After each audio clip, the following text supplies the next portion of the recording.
Hi, my name's Phil. I like talking about politics. And in this video, I'd like to discuss how the far right of the Conservative Party are pushing harder than ever to remove our human rights using the asylum problems that they have created as a Trojan horse. But first, if you'd like to be notified of daily news and politics, please subscribe to the channel. So I've discussed how the government's asylum policies are completely unworkable and how they would see huge progress made if they just did what we used to do, when we didn't used to have these channel crossing problems, and what normal countries do. The Equality and Human Rights Commission is the latest group to express alarm at the hideous way that the illegal migration bill will treat some of the most vulnerable people in the world. But I want to explain why the Tories are really doing this, and it has nothing to do with reducing immigration in any form.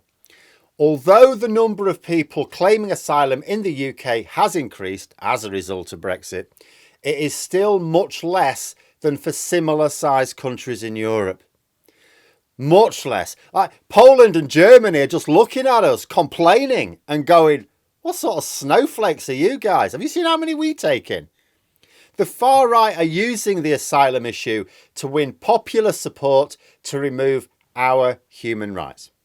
Let's look at the process, shall we, in order for me to explain. So to begin with, we used to be part of the Dublin Agreement with other EU countries. This shared refugees around a bit.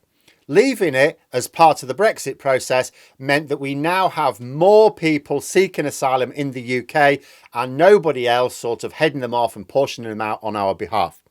This has directly caused an increase in the number of refugees coming to Britain. And it is the very people who are now complaining about that who were responsible. Second, in the past, we used to just process claims, deport those whose claims was not approved, integrate those whose claims was approved. They would then live and work in the UK, contributing to our economy, paying their taxes. The same people complaining about the refugee situation are the same people who removed resources and staff from this process in order to deliberately build up that huge backlog. Finally, these same Tories stopped all safe routes for claiming asylum in Britain, with the exception of a few token cases.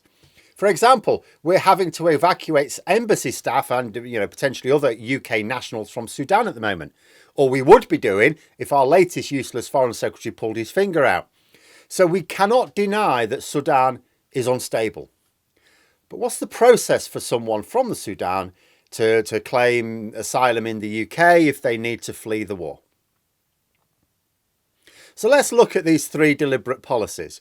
One, exit an agreement with other European countries which would have reduced the number of asylum seekers that the UK would have to process.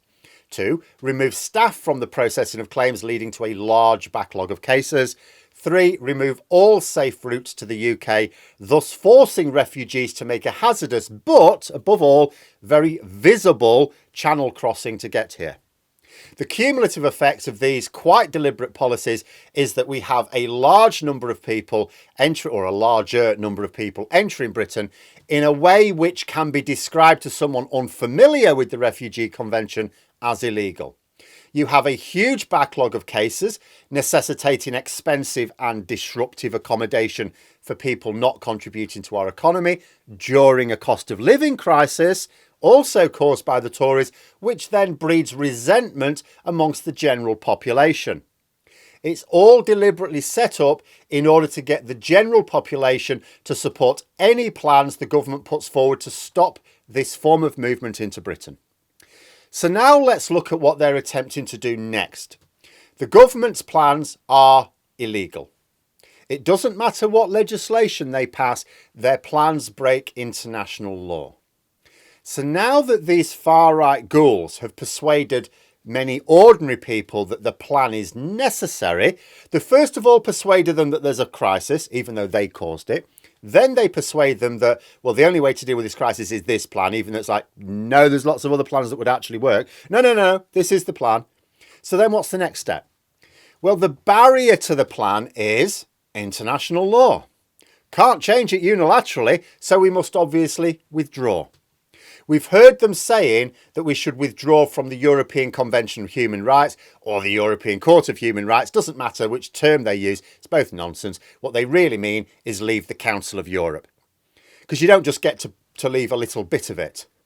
You know, they just don't want to say that we should leave the Council of Europe. So they either talk about leaving the court as if that's a thing, or leaving this convention again as if that's a thing. But how you would actually leave the European Convention of Human Rights, or how you would stop yourselves being subject to the European Court of Human Rights, is to leave the Council of Europe. And what would that do? They want us to withdraw from the European Convention on Human Rights, not to deal with asylum seekers. They have blown up the scale of the problem, but the numbers are tiny. Like, they're really tiny. They want us to withdraw from the European Convention on Human Rights so that we lose access to those rights. It's a Trojan horse. They don't care about the rights of a few tens of thousands of people fleeing war and persecution. They care about the rights that the other 68 million of us have. And if we withdraw, we lose all of those rights overnight. Slavery and forced labour can become lawful. You can be detained without charge indefinitely. You lose your rights to a fair trial. You lose your rights to family life. The government could, in theory, let's imagine a problem they might wish to solve. We have a problem. We don't have enough farm labourers. Brexit has done that.